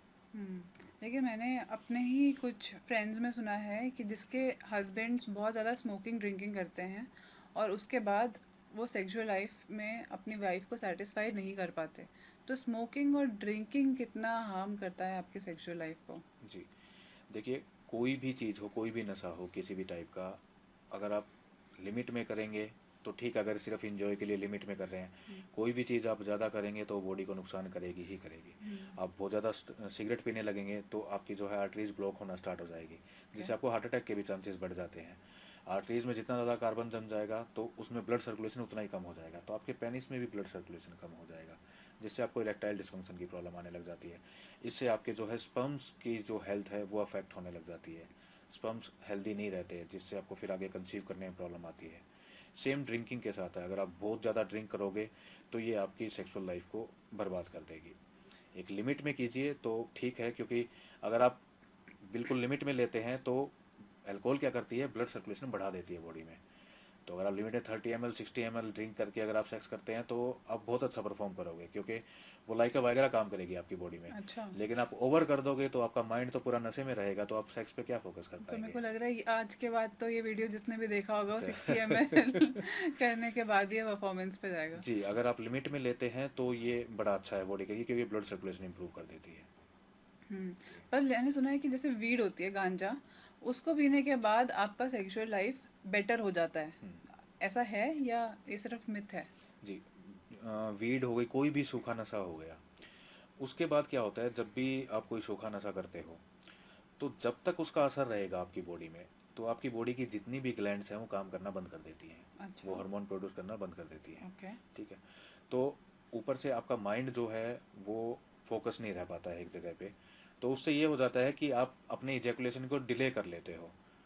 हम्म। कि ये है कि अगर आप नॉर्मली बिना किसी नशे के अगर आप 5 मिनट कर पाते हो, तो आप नशा करके 15-20 मिनट भी कर लोगे। लेकिन कभी कभार तो ठीक है, लेकिन अगर आप बार बार ऐसा करने लग जाएंगे तो फिर आपको आगे जाके इरेक्शन इश्यूज आने लग जाएंगे, क्योंकि आपकी ग्लैंड्स जो है वो अच्छे से काम नहीं करेंगी, आपका टेस्टोस्टेरोन गिरना स्टार्ट हो जाएगा, तो फिर आपको सेक्सुअल इशू आएंगे ही आएंगे। जैसे आपने ना स्टार्टिंग में बोला था कि टेस्टोस्टेरोन लेवल बढ़ाने के लिए रेड कलर की चीज़ों का सेवन करें, लेकिन बचपन से मूवीज़ में, सीरियल्स में हम देखते आ रहे हैं, कोई भी हनीमून सीन होता है ना, तो साइड में एक येलो कलर का दूध का ग्लास फैंटासी। रखा होता जी, है तो वो किस लिए होता है? उस टाइम अनार का जूस क्यों नहीं रखा होता? जी, दूध का क्या है कि दूध आपको अब हमारे इंडिया में क्या ट्रेडिशन रहा है, जैसे गांव में दूध दही का ही खाना चलता है, दूध हाँ। लोग ज़्यादा पीते हैं। तो दूध बॉडी को इंस्टेंट एनर्जी देता है, तो मीठा दूध इसलिए रखते हैं कि वो इंस्टेंट एनर्जी मिलती है उससे आपको बॉडी को। उसमें ये है कि आप थकोगे नहीं, अगर थक भी गए हो तो आपको एनर्जी मिलेगी आपकी बॉडी को, इसलिए वो रखा जाता है। अच्छा। जी, तो इसलिए मैंने आपको पहले ही बताया था कि मैं अपने पेशेंट्स को ही बोलता हूँ कि अपने पास कुछ रखिए, दूध या कुछ मीठी चीज़ ऐसी रखिए जो आपको इंस्टेंट एनर्जी दे, ताकि आप थको ना। तो मैं तो ये ट्रेडिशन ही चेंज करना चाहती हूँ, दूध की जगह अनार का जूस रखा हो। बहुत अच्छा है तो वो, अगर होता तो। वो ज़्यादा अच्छे से काम जी, करेगा। बिल्कुल। ठीक है। पर साइज़ मैटर करता है, क्योंकि पॉर्न स्टार्स में आपने बताया था कि वो देखते हैं साइज़ कितनी है, गर्ल्स कितनी है, उसके अकॉर्डिंग वो अपने आप को कंपेयर करना शुरू कर देते हैं। तो जी, साइज़ एक्चुअली मैटर करता है सेक्सुअल लाइफ में या नहीं करता? देखिए, साइज़ एक हद तक मैटर करता है। देखिए, अगर आपका साइज़ बहुत ही ज़्यादा कम है तो फिर तो आप फीमेल जो है आपकी जो पार्टनर है वो कुछ फील ही नहीं कर पाएगी, आप ढंग से पेनिट्रेट ही नहीं कर पाओगे। लेकिन अगर आपका पेनिस का साइज़ 4 to 5 इंच तक है, इंडिया में ऑन एन एवरेज साइज़ जो है वो 5 इंच है आफ्टर इरेक्शन। हम्म। तो अगर इरेक्शन के बाद आपका साइज़ 5 इंच तक हो जाता है तो ये कम्प्लीटली नॉर्मल है और अपने पार्टनर को आप बड़े अच्छे से सेटिस्फाई कर सकते हो। ओके। क्योंकि फीमेल्स में क्या होता है, देखिए लोगों की मिथ होती है, ये वो फोन देख के अपने दिमाग में ये सब वहम पाल लेते हैं। जो वेजाइना होती है, जो वेजाइनल ओपनिंग होती है, तो स्टार्टिंग का 2 से ढाई इंच का जो एरिया होता है, वही मेन सेंसेशन वाला पार्ट होता है जहाँ पे उनको ज़्यादा प्लेजर फील होता है, जिसे जी स्पॉट बोला जाता है। जी। उसके बाद आप कितना भी अंदर डीप करते रहो, उससे उनको कुछ फ़र्क नहीं पड़ता। जब आप ज़्यादा पेनिस, बड़े पेनिस के साइज़ के पीछे जाओगे, ज़्यादा होगे, तो आप अपने पार्टनर को सिर्फ पेन दोगे और उससे ज़्यादा कुछ भी नहीं। उनको बस पेन होगा, वो कुछ प्लेजर नहीं मिलेगा उनको। तो अगर आपका पेनिस का साइज़ 4 to 5 इंच है तो ये बेस्ट है। बस आपका स्टेमिना अच्छा होना चाहिए, आपकी टाइमिंग अच्छी होनी चाहिए कि आप अपने पार्टनर को सेटिस्फाई कर पाओ। ओके। जी। ये नॉर्मल माना जाता है कि जो पीनस का कलर है वो बाकी बॉडी के कलर से थोड़ा ज़्यादा डार्क हो, या फिर बॉडी कलर है वैसा ही होना चाहिए? देखिए ये कुछ ज़रूरी नहीं है, हर किसी के बॉडी का कलर अलग होता है। तो प्राइवेट पार्ट जनरली होता क्या है, देखा जाता है कि ये प्राइवेट पार्ट जो है उसका कलर जो है थोड़ा डार्क होता है, लेकिन इट्स ओके, उससे कुछ फ़र्क नहीं पड़ता, इससे आपकी सेक्सुअल लाइफ में कुछ फ़र्क नहीं पर पड़ने ये वाला। हेल्दी है ना कि ये अगर कम्प्लीटली दोनों हेल्दी, का कलर डिफरेंस हो?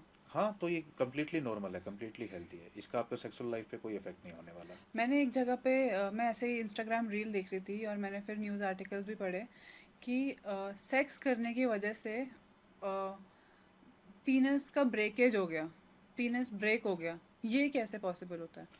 जी देखिए, पेनिस ब्रेकेज मतलब अंदर कोई बोन तो होती नहीं है, तो वो हड्डी तो कोई टूटती नहीं है, लेकिन अंदर के जो मसल्स होते हैं, मसल्स टीयर हो जाते हैं कई बार जो है एक्साइटमेंट में या ज़्यादा रफ सेक्स होने की वजह से। अगर ज़्यादा प्रेशर पड़ जाता है पेनिस पे, तो अंदर मसल्स टीयर होने के चांसेस रहते हैं, उसी को पेनाइल फ्रैक्चर बोलते हैं। जी ओके। हाँ, वैसे अंदर कोई बोन नहीं होती है तो वैसा कोई फ्रैक्चर नहीं होता है। तो अंदर की जो मसल्स होती हैं वो कई बार जो है डैमेज हो जाती हैं, उनमें टीयर हो जाता है। ये कितना पेनफुल होता है? जी ये पेनफुल होता है। अगर आपकी बॉडी के कहीं पे भी अगर आपको मसल में कोई टीयर आएगा या कोई डैमेज आएगा, तो डेफिनेटली जैसे आपको बाकी पार्ट में पेन फील होता है, आपको वहाँ पे भी उतना ही पेन फील होगा। तो हम यूजुअली देखते हैं कि जो अगर पीनस पे कुछ फोर्स लगता है या फिर कुछ भी उसको इंजरी होती है तो उसके पेन को कंपेयर किया जाता है प्रेगनेंसी के टाइम पे जब बच्चा डिलीवर होता है उस पेन से। तो इन दोनों पेन्स में क्या रिलेशनशिप है? मतलब कुछ साइंटिफिक रीज़न है कि उसी जगह पे इतना ज़्यादा पेन क्यों होता है, पूरी और बॉडी में कहीं उतना पेन नहीं होता? जी वो पेनिस का नहीं है, वो टेस्टिस का है। अच्छा। जब किसी मेल के टेस्टिस पे आपने देखा होगा, जब चोट लगती है तो उन्हें बहुत ज़्यादा एक्सट्रीम पेन होता है। हम्म। तो वो जो जगह है इतनी ज़्यादा सेंसिटिव है कि जिस वजह से वहाँ हल्की सी भी इंजरी होती है तो एक मेल को बहुत ज़्यादा दर्द होता है। तो ये तो नॉर्मल है, नेचुरल है, भगवान ने जैसी बॉडी बनाई है तो बनाई है, उसमें हम कुछ चेंज नहीं कर सकते। जैसे में देखते हैं कि उनके पीनस का एक पार्ट को कट कर देते हैं बचपन में ही और में नहीं कर पाते। तो वो पार्ट कट करने से क्या डिफरेंस होता है? वो ज़्यादा हेल्दी होता है? जी देखिए, ये उनके धर्म में है कि बचपन में ही जो है उनका जो सर्कमसीजन जो है वो कर दिया जाता है, जिसको खतना बोला जाता है। हम्म। हम में नहीं करते हैं, हम्म। तो ये कुछ ज़रूरी नहीं है करना। ठीक ओके। है, उसका सिर्फ और सिर्फ आपको एक फ़ायदा मिल सकता है कि उससे जो है हाइजीन आप अच्छा मेंटेन रख सकते हो। ओके। अब होता क्या है, बहुत बार लोग हाइजीन मेंटेन नहीं रखते हैं, वो अपने स्किन को रोज़ अच्छे से क्लीन नहीं करते हैं, तो जिसकी वजह से इन्फेक्शन फैलने के डर होता है। ओके। लेकिन मुस्लिम्स में क्या होता है कि वो बचपन से ही स्किन निकाल दी जाती है, तो हाइजीन मेंटेन करने में उनको थोड़ा इजी रहता है उससे। तो वो बीमारी होने का चांस थोड़ा कम हो जाता है, उनके इन्फेक्शन होने के चांसेस थोड़े कम हो जाते हैं। लेकिन अगर आप हाइजीन मेंटेन रखो, सफाई करो रोज़ अच्छे से, तो कुछ कर आपको कभी सर्कमसिजन की कोई ज़रूरत नहीं है उसमें। आप कंप्लीटली हेल्दी लाइफ जी सकते हैं। तो नाइट फॉल क्या होता है? जी नाइटफॉल होता है कि रात को आप सो रहे हो और सोते होते या तो आपने को अच्छा कुछ सपना आया या कोई अच्छा इमेजिनेशन ऐसा कुछ हुआ हम्म। कि आपका सपने में ही डिस्चार्ज हो गया, उसी को नाइटफॉल बोलते हैं। अच्छा। और ये ज़्यादातर उन केसेस में होता है, अनमैरिड लोगों में ज़्यादा होता है, या जो लोग सेक्सुअली एक्टिव नहीं होते हैं। हम्म। क्योंकि जब बॉडी यंग होती है तो आपकी जो सेक्सुअल हार्मोन्स होते हैं बहुत ज़्यादा पीक लेवल पे होते हैं, हम्म। आपकी लिबिडो बहुत ज़्यादा हाई होती है। तो या तो आपके पास पार्टनर हो, आप पार्टनर के साथ सेक्स कर लीजिए तो आप सेटिस्फाई हो जाते हो, तो फिर नाइटफॉल नहीं होता है। लेकिन अगर आपके पास पार्टनर नहीं है तो ऐसा हो जाता है कि कभी कभार बॉडी की जो है एक्साइटमेंट बहुत ज़्यादा बढ़ जाती है, तो आपको रात को नींद में ऐसे कुछ सपने आने लग जाते हैं कि आप किसी पार्टनर के साथ इन्वॉल्व हो रहे हो, इंटीमेट हो रहे हो, तो आपको फील आने लग जाती है कि इजैकुलेशन, या आपको सपने में ये लगता है कि मैं सच में रियल में सेक्स कर रहा हूँ, ओके। तो फिर वो इजैकुलेशन की फीलिंग आती है और आप इजैकुलेट हो जाते हो। अच्छा, जी। कोई राइट एज भी है सेक्स करने की कि इस एज से पहले आपको सेक्स कर लेना चाहिए तो आप हेल्दी रहोगे? एज से पहले नहीं, एज के बाद, जैसे मेल्स में जो होता है, जैसे 14 ईयर्स के बाद जो है आपके सेक्सुअल हार्मोन जो है ग्रो करना स्टार्ट करते हैं बॉडी हुँ, में। तो उसके बाद जैसे 16-17 साल पहले की उम्र में, तो 16 पहले के टाइम में 16-17 साल की उम्र में भी शादी कर देते थे लोग भी, हुँ। तो उस टाइम पे भी लोग सेक्स करते थे, तो वो कम्प्लीटली हेल्दी है। तो आप 14 साल के बाद जब आपकी बॉडी में सेक्सुअल हार्मोन बनना स्टार्ट हो जाता है, उसके बाद आप कभी भी सेक्सुअली एक्टिव हो सकते हो। लेकिन कुछ लोग होते हैं जिनको पार्टनर्स नहीं मिले या शादी नहीं हुई, वो 35-40 साल की उम्र तक वर्जिन ही हैं, तो उनमें कुछ प्रॉब्लम्स आनी शुरू हो जाती हैं। सेक्स करना ज़रूरी है या फिर कोई इंसान बिना सेक्स करे पूरी ज़िंदगी निकाल सकता है? जी, बिना सेक्स करे भी लोग ज़िंदगी निकाल लेते हैं, और जिनके पास पार्टनर नहीं होता तो फिर वो मास्टरबेट करते हैं, हुँ, उनके पास सेकेंडरी ऑप्शन वही होता है कि वो मास्टरबेशन करते हैं। ऐसा तो कोई रेयर ही केस होगा कि जिसने कभी लाइफ में मास्टरबेट ना किया हो। तो जिनके पास पार्टनर नहीं होते वो मास्टरबेट करके अपने आप को सेटिस्फाई कर लेते हैं। लेकिन एक पार्टनर होना ज़रूरी है। अगर एक पार्टनर के साथ सेक्स करते हो तो अच्छा आप एक रियल सेक्स को एक्सपीरियंस कर पाओगे। मास्टरबेशन में क्या है, मास्टरबेशन एक टोटली डिफरेंट थिंग है। हुँ, मास्टरबेशन में तो आप जो चाहे इमेजिन कर सकते हो, जो चाहे सोच सकते हो, जब चाहे इरेक्ट कर सकते हो, जब चाहे इजैकुलेट कर सकते हो, वो टोटली डिफरेंट थिंग है। लेकिन जो एक नेचुरल सेक्स है, जो भगवान ने बनाया है, दो पार्टनर के बीच में होना चाहिए, तो उसका तो एक्सपीरियंस टोटली ही डिफरेंट होता है। तो ज़िंदगी में एक तो लाइफ पार्टनर होना ही चाहिए ऐसा, जिसके साथ आप सेक्स कर पाओ। कोई फ्रीक्वेंसी है कि इतने टाइम मास्टरबेट करना हेल्दी होता है? दिन में अगर हर हर रोज़ दिन में कोई 2-3 बार मास्टरबेट कर रहा है, वो हेल्दी माना जाएगा? जी, हेल्दी तो नहीं है। देखिए, अगर आप जितना ज़्यादा मास्टरबेशन करेंगे प्रॉब्लम उतनी ज़्यादा बढ़ेगी, क्योंकि मास्टरबेशन कोई नेचुरल वे नहीं है। ठीक है, ये ठीक है, हम अपने प्लेजर के लिए कर लेते हैं। अब इसका सबसे बड़ा नेगेटिव इम्पैक्ट क्या देखने को मिलता है, वैसे आप अगर आप अपनी डाइट वगैरह अच्छी रखते हैं तो फिजिकली आपको कोई प्रॉब्लम नहीं आएगी। लेकिन सबसे बड़ा नेगेटिव इम्पैक्ट जो देखने को मिलता है कि फ्यूचर में आपको प्रीमेच्योर इजैकुलेशन की प्रॉब्लम हो सकती है। क्योंकि होता क्या है, जब हम मास्टरबेशन करते हैं तो हमारे माइंड में क्या होता है कि जल्दी से डिस्चार्ज हो, इन्जॉयमेंट हो, बस फिनिश हो। तो हमारा माइंड, हमारी बॉडी, हमारा इजैकुलेटरी सिस्टम उसी तरह से ट्रेन हो जाता है जल्दी डिस्चार्ज करने के लिए। फिर जब आप पार्टनर के साथ होते हो तो एक्साइटमेंट लेवल और भी बढ़ जाता है, जिसकी वजह से आप और भी जल्दी डिस्चार्ज होने लग जाते हो। तो इसका सबसे बड़ा नेगेटिव इम्पैक्ट यही आता है कि इससे आपको प्रीमेच्योर इजैकुलेशन होने की प्रॉब्लम बहुत ज़्यादा बढ़ जाती है। हुँ। जी। तो जैसे अभी आपने बोला ना कि मास्टरबेशन के टाइम पे तो आप दिमाग में कुछ भी सोच सकते हो और फिर इजैकुलेट कर सकते हो। माइंड कितना इम्पोर्टेंट है आपके सेक्स में? मतलब आप सेक्स करते हुए भी कुछ भी सोच रहे हो, उससे आपको इजैकुलेशन हो रहा है, वो नॉर्मल है या फिर सिर्फ़ अपने पार्टनर के साथ ही जो कर रहे हो, उसी के बारे में सोचना नॉर्मल है? देखिए, सब हर किसी का तरीका अलग होता है, हर किसी का सेक्स करने का, हर किसी की फैंटेसी अलग होती है। तो जब आप पार्टनर के साथ हो, आप सेक्स कर रहे हो, तो आप उसी पे फोकस कीजिए पूरा। अगर आपका माइंड इधर उधर डाइवर्ट हो जाएगा तो फिर क्या होगा, बीच में इरेक्शन लूज कर जाओगे, आपका इंटरेस्ट लूज हो जाएगा बीच में ही। तो आप अपने पार्टनर के साथ कर रहे हो तो उसी पे फोकस कीजिए।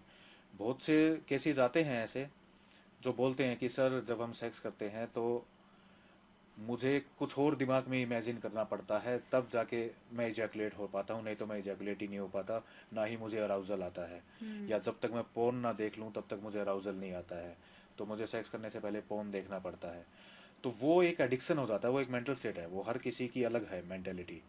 तो वो आपने अपने दिमाग को जिस तरह से ट्रेन कर लिया है, अब वो उसी तरह से काम करेगा। ये ओके, आपने ही ट्रेन किया है उसे। आपने जिस चीज़ की आदत डाल दी है दिमाग को, तो दिमाग उसी तरह से अब काम कर रहा है। ओके। तो इसीलिए ऐसी चीज़ों का अगर हैबिट ना डालो तो ही अच्छा है। लेकिन अगर हैबिट पड़ भी गई है तो ठीक है, इससे कोई नुकसान नहीं है। बस ये है कि थोड़ा आपका प्लेजर कम हो जाता है ये इससे जो। हैबिट हटाने के लिए हम कुछ कर सकते हैं? आप आहिस्ता आहिस्ता उन चीज़ों को अवॉइड करना स्टार्ट कीजिए, अपने पार्टनर पे फोकस कीजिए, बस यही कर सकते हैं। इसमें कोई दवा, इसकी कोई दवा नहीं आती, कोई दवा आपकी हेल्प करेगी। ये आपने अपने दिमाग को ट्रेन किया है, अब आपको ही उसी को समझाना है, अपने हुँ। दिमाग को आपको ही उसे ठीक करना है। कुछ लड़के होते हैं ना कि सपोज उनका कोई क्रश है, एक लड़की पर क्रश है, लेकिन वो लड़की उसे मिल नहीं रही, जी। और उसकी पार्टनर अब दूसरी बना लिया क्योंकि उसको एक पार्टनर चाहिए था फिजिकली भी और इमोशनली भी डिपेंडेंट होने के लिए। बट वो उस पार्टनर के साथ सेक्स करते टाइम पे भी अपनी क्रश के बारे में इमेजिन कर रहा है। जी। तो इसको कैसे हम बैलेंस करेंगे? जी। देखिए, ये कोई बीमारी तो है नहीं जिसको हम ट्रीट कर सकते हैं। अब किसी इंसान के दिमाग में कोई चीज़ बैठी हुई है, तो उसे हम दवाइयों से नहीं निकाल सकते। ठीक है। अब किसी का क्रश है कोई कि इतना ज़्यादा डीपली किसी के पीछे पागल है कि वो बाद में भी उसी को इमेजिन कर रहा है, अपने पार्टनर को जो है फील नहीं कर पा रहा है, हम्म। तो ये कहीं ना कहीं वो अपनी सेक्सुअल लाइफ को स्पॉइल कर रहा है और अपने पार्टनर की भी सेक्सुअल लाइफ को स्पॉइल कर रहा है। हम्म। तो ये तो वो खुद ही अपने आप को संभाल सकते हैं, इसमें कोई मेडिकल ट्रीटमेंट हम नहीं कर सकते। एक होता है, एक जो हम सेक्स करते हैं कंसीव करने के लिए, लेकिन इसके अलावा भी पॉन्ड्स में एनल सेक्स भी होता है। Is that healthy? जी। एनल सेक्स आपने पोर्न वगैरह में हमने देखा है, नॉर्मल भी लोग करते हैं, तो ये कम्प्लीटली हेल्दी है। अगर आपके पार्टनर एग्री करते हैं, उनके कंसेंट से आप करते हैं, तो ये कम्प्लीटली ओके लेकिन है। ये इससे दो लोगों की इन्फेक्शन। पर्सनल चीज़ है। अच्छा। ठीक है, ये आप दोनों का, जब आप दो लोग हो, ये आप दोनों का पर्सनल कंसेंट है कि आप ये करना चाहते हो। अगर आपके पार्टनर एग्री है तो आप कर सकते हो। बस ये है कि आप हाइजीन मेंटेन रखिए, बाद में अच्छे से वॉश पर कीजिए। आप इससे कोई इन्फेक्शन वगैरह या एसटीडीज नहीं स्प्रेड होती हैं? इससे किसी भी तरह का कोई इन्फेक्शन या एसटीडी वगैरह की कोई डर नहीं रहता। ओके। और जैसे क्रिकेटर्स हैं या फिर जो लोग एक्टर्स हैं, वो अपने अंडरवियर्स काफ़ी टाइट पहनते हैं, तो टाइट अंडरवियर्स की वजह से भी स्पर्म काउंट रिड्यूस हो सकता है या फिर प्रीमेच्योर इजैकुलेशन या कुछ ऐसा हो सकता है प्रॉब्लम? जी।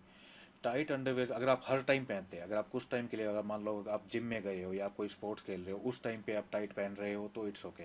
लेकिन आप हर टाइम चौबीसों घंटे अगर टाइट अंडरवेयर पहनते हैं तो वो आपके स्पर्म काउंट को अफेक्ट करता है। ओके। क्योंकि देखिए, मेल्स के जो टेस्टिस होते हैं हम्म। वो बॉडी से बाहर होते हैं। वो बॉडी से बाहर इसीलिए बनाए गए हैं ताकि वहाँ का टेम्परेचर कम रहे। हमारे टेस्टिस का टेम्परेचर हमारी बॉडी टेम्परेचर से 1 डिग्री कम रहता है हमेशा। ठीक है, जब आप टाइट अंडरवियर पहनते हैं तो उसका अंदर का टेम्परेचर बढ़ जाता है, जिसकी वजह से स्पर्म्स जो है वो मरना स्टार्ट हो जाते हैं। हेल्दी स्पर्म्स नहीं पनप पाते हैं, और जो ऑलरेडी जो स्पर्म्स है वो भी डेड होना शुरू हो जाते हैं। ओके। तो इसलिए हर टाइम पे ज़्यादा टाइट अंडरवियर नहीं पहनना चाहिए। जैसे हम ट्रेन्स में या बसेस में जा रहे होते हैं ना, दीवार पे एड्स लगी होती हैं कि गुप्त रोग की समस्या के लिए आप इनको कंसल्ट करें। जी। वो एक्चुअल में काम करते भी हैं या नहीं करते? देखिए, वो जो होता है दीवारों पे लिखा, तो वो एडवर्टाइजमेंट है उनकी। एक्चुअली होता क्या था पहले, आज से कुछ सालों पहले आप देखेंगे तो बहुत ज़्यादा सेक्सोलॉजिस्ट आपको नहीं मिलेंगे। आज से आप हम्म। 15-20 साल पहले देखेंगे, बहुत ही लिमिटेड डॉक्टर जो है प्रैक्टिस करते थे। क्योंकि इंडिया में इस बारे में ओपनली तो बात होती नहीं है, कोई किसी से डिस्कस करता नहीं है। तो उनके क्लिनिक भी ऐसी जगह पे होते थे जहाँ पेशेंट कंफर्टेबली जा सके, हम्म। छुप के जा सके। किसी को, पेशेंट भी ये चाहता है कि किसी को दिखे ना कि मैं एक सेक्सोलॉजिस्ट के पास जा रहा हूँ। तो ये एक मेल ईगो है, एक्सेप्ट नहीं करना चाहते, या फिर सोसाइटी के डर से कि लोग, सोसाइटी में मेरा मजाक बनेगा, ये बनेगा। तो उस चक्कर में क्या है कि पहले ना लोगों को पता, ना इंटरनेट था, तो हम्म। कैसे सर्च करेंगे, तो लोगों को कैसे पता चलेगा कि सेक्सोलॉजिस्ट कहाँ पे है। हम्म। तो इसलिए वो सेक्सोलॉजिस्ट जो है अपनी ऐड करते हैं, दीवारों पे लिख देते हैं कि जिनको प्रॉब्लम है तो उनसे यहाँ आके मिल लीजिए। अच्छा। जी। कोई ऐसा आयुर्वेदिक रूटीन है जो इंसान को हर रोज़ फॉलो करना चाहिए, कोई भी इंसान हो, हम्म। कैसा भी बॉडी टाइप हो? कोई ऐसा आयुर्वेदिक रूटीन है जो फॉलो करना चाहिए जिनसे उनकी सेक्सुअल हेल्थ बेटर होए? जी। लाइफस्टाइल में देखिए, नॉर्मली हेल्दी लाइफस्टाइल तो सबको पता है कि जंक फूड अवॉइड करना होता है, घर का बना खाना खाओ, हेल्दी खाना खाओ। एक दो चीज़ें हैं जो आप कर सकते हैं, जैसे कि आयुर्वेद के हिसाब से आंवला बहुत अच्छा है। ओके। ना सिर्फ आपकी सेक्सुअल लाइफ के लिए, आपकी ऑल ओवर बॉडी के लिए। आप रोज़ सुबह खाली पेट अगर आंवला लेते हैं, ये सभी प्रकृति वाले लोग ले सकते हैं, वात पित्त कफ सब लोग इसे इस्तेमाल कर सकते हैं। तो ये आपकी सेक्सुअल लाइफ के लिए बहुत अच्छा है, आपकी स्किन के लिए बहुत अच्छा है, आपके हेयर्स के लिए बहुत अच्छा है। तो ऑल ओवर बॉडी के लिए बहुत ही अच्छा है। आयुर्वेद में इसे रसायन कहा गया है हम्म। कि जो आंवले का रोज सेवन करता है, जो इंसान नित्य सेवन करता है आंवले का, उसकी जो लाइफ स्पैन है वो बढ़ जाता है काफ़ी, और वो बीमारियों से दूर रहता है, उसको बीमारियां भी कम पकड़ती है।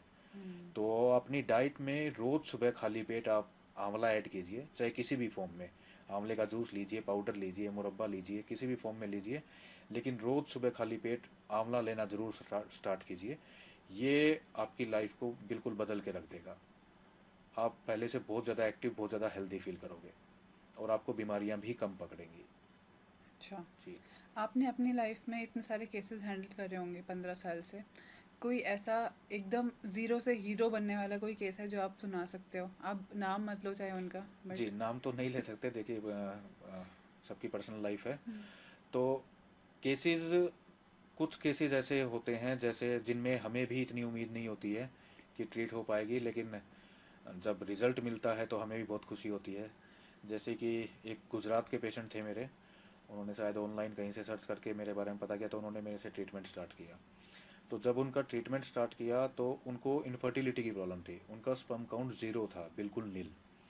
और मेडिकल साइंस में अपने इस चीज़ का कोई ट्रीटमेंट नहीं है जिनका स्पर्म काउंट नील होता है। हम्म, तो उनको आईवीएफ के लिए ही राय दी जाती है कि आप आईवीएफ करवाइए, डोनर लीजिए और आईवीएफ करवाइए। हम्म, लेकिन मैंने उन पेशेंट को समझाया कि हम ट्राई कर सकते हैं। कई बार होता क्या है कि बॉडी में पहले स्पर्म काउंट होता है, स्पर्म्स होते हैं, लेकिन बाद में किसी वजह से, कोई बीमारी, इन्फेक्शन की वजह से बॉडी जो है स्पर्म बनाना बंद कर देती है। तो उस केस में हम ट्राई कर सकते हैं। तो पेशेंट मान गया कि ठीक है, हम ट्राई करते हैं, हम अभी डोनर नहीं लेना चाहते। तो ट्रीटमेंट स्टार्ट किया। 3 महीने बाद जब दोबारा रिपोर्ट कराई तो उसमें स्पर्म जो है डिटेक्ट हो गए, 15 मिलियन स्पर्म्स उसमें आए। ओह, तो बहुत खुशी हुई, पेशेंट भी बहुत खुश हुए। तो मैंने बोला कि अब आप आईवीएफ करवा सकते हो आसानी से। उन्होंने बोला नहीं, हमें नेचुरली चाहिए। तो मैंने कहा ठीक है, अभी ट्रीटमेंट आगे बढ़ाते हैं। ट्रीटमेंट आगे बढ़ाया, 2 महीने बाद उनका जो है मेरे पास मैसेज आया कि सर, वाइफ ने कंसीव कर लिया है। क्या बात है। तो उन्होंने, यानी वो जो खुशी होती है उस टाइम पे, एक वो एक अलग ही होती है कि जिस केस की हमें बिल्कुल उम्मीद नहीं थी, 0% उम्मीद थी, और उसमें हमें इतनी जल्दी इतना अच्छे सक्सेस मिल गया।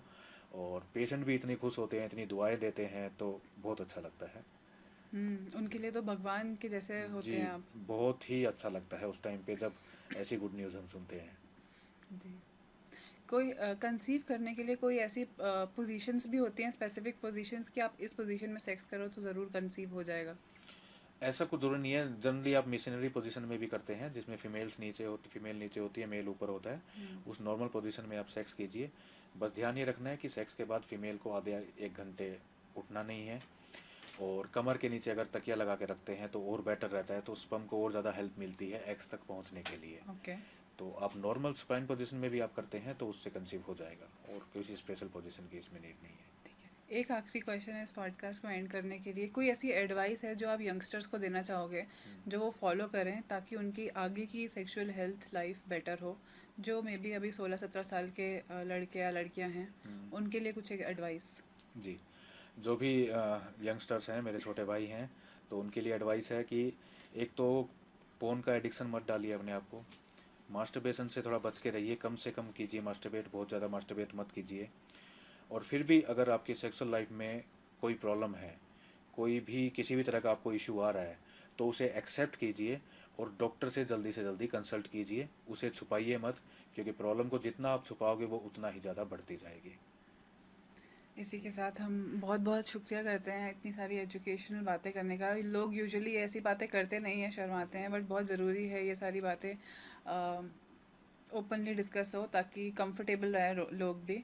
तो अगर आपको भी ये पॉडकास्ट अच्छा लगा तो हमें कमेंट सेक्शन में ज़रूर बताना। अगर आप किसी भी प्रॉब्लम्स के बारे में जानना चाहते हैं वो भी आप कमेंट में या डीएम्स में लिख सकते हैं। हम ट्राई करेंगे कि डॉक्टर्स से उनका ज़रूर सॉल्यूशन आपको प्रोवाइड करवाए।